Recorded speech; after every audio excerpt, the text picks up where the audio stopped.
Yo creo que hay como tres tipos de perspectiva. Una primera perspectiva es que la gente que se acerca a tratar de aprender a hablar, a escribir la lengua maya, lo hace por un interés laboral. Hay muchos muchachos y jóvenes que trabajan en el sistema de educación indígena, tienen una plaza o tienen un espacio en donde llevan a cabo su labor cotidiano, pero no tienen un dominio pleno de la lengua maya. Entonces están interesados en dominarla bien, en conocerla bien, en escribirla bien, porque pues es parte de su trabajo. Entonces se siente así como un poco obligado a venir a aprender y a mejorar el idioma. Digamos que eso es por un lado. Por otro lado, hay gente que genuinamente quiere reencontrarse con esa lengua que es lengua de sus abuelos, que es lengua de sus papás, pero por X o por Y o por la cuestión de la colonia o por la discriminación que hemos sufrido, los papás no decidieron hablarles en maya y hoy entienden la importancia no solo de la lengua, sino entender la cultura a partir de la lengua, que eso me parece maravilloso, ¿no? Porque es una cosa hablar la lengua y es otra cosa entender la cultura desde la lengua. Y hay alguna gente que se está acercando a nuestra escuelita también con esa intención. Y hay otra gente que se acerca porque tiene una especie de romanticismo o la cuestión de moda que tú mencionas, y dice, bueno, está bonito la lengua maya y vamos a ver qué es, vamos a ver qué, y se comienzan a acercar también, ¿no? Entonces yo creo que hay así como tres perspectivas al respecto, pero el espacio que nosotros abrimos está prosperando mucho. Cuando empezamos teníamos apenas 7, 8 personas, con ellos empezamos. Hoy tenemos 15 fijos, los miércoles y jueves, y los domingos tenemos 10 gentes fijos, ¿no? Entonces creemos que esto está respondiendo a una necesidad, nos damos cuenta que es una necesidad y la gente se está acercando y está comprometida, se ve su compromiso al respecto. Entonces eso nos está dando mucho gusto y descubriendo que el esfuerzo que estamos haciendo vale la pena, es muy importante. Pensamos en el futuro que vamos a ir más allá de la lengua. Nosotros estamos pensando convertir ese espacio no solamente en el aprendizaje de la lengua maya, sino estamos pensando enseñar un poco de creación literaria en lengua maya. Estamos pensando trabajar un poco filosofía maya, estamos pensando trabajar un poco teatro en maya. Pensamos que esto puede avanzar porque estamos viendo que hay gente que está interesada en ello y quiere pues transitar por ese camino. Fue que comencé a escribir algunas cosas en lengua maya, principalmente algunos textos poéticos, y los comencé a subir a la red, particularmente en el Facebook. De allí algunos compañeros, algunas organizaciones y algunos medios comenzaron a poner su mirada en él. Es el caso de la Universidad Modelo, que recoge varios de los pequeños poemas que fui subiendo y los comenzó a publicar en una revista que se llama Al Pie de la Letra.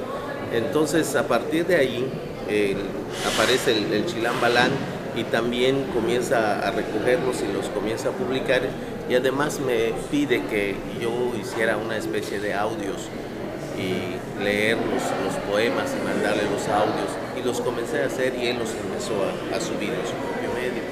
De ahí también la hojarasca, que es de la Jornada Nacional, me pidió que yo le mandara algunos poemas y ha estado publicando también alguna cosa.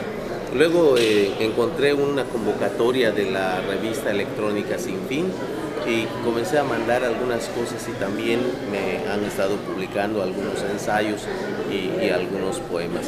Son prácticamente los medios que me han publicado, y por último está la Maya, que también me ha publicado 4 poemas y un ensayo sobre la cuestión de la escritura maya. En realidad la intencionalidad mía al principio fue poner estos textos en maya porque hay alguna gente, hay por lo menos una generación de jóvenes que están comenzando a interesarse en la lengua maya, no solo como un recurso oral, sino también como una especie de reencuentro con esa lengua, pero escrita también y trabajada, y hay una camada de jóvenes que están comenzando a trabajar en eso. Entonces mi pensamiento fue compartir un poco lo que estaba haciendo desde los medios, ¿no? Y estoy traduciendo algunos cuentos que me parece que son cuentos muy importantes, los estoy traduciendo al maya, pero al mismo tiempo estoy grabándolos en audio y estoy haciendo algunos discos, y eso compartirlo con la gente que no lee o no sabe leer o no se le hace posible leer la lengua maya porque se le hace muy difícil a muchos, ¿no?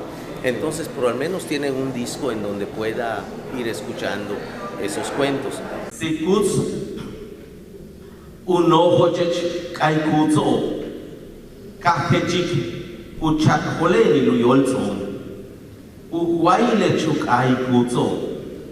Kachemikutohil apakatahtzon ukaput kustalech akaiputs palalo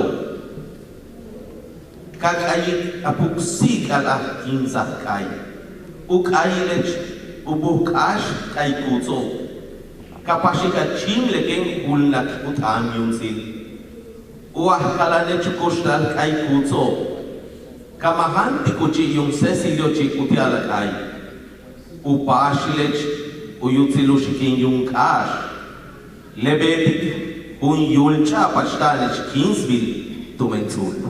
Grandeza y canto, tu imagen y voz. Burla y magia, tu cuerpo ante la bala. Naval y alma, tu ser en tus hermanos. Desvío y desatino, tu fuerza sobre el cazador. Resurrección y vida, tu aliento en tus hijos. Canto y denuncia, tu mensaje al depredador. Eco y surco, tu música replicada en tu linaje.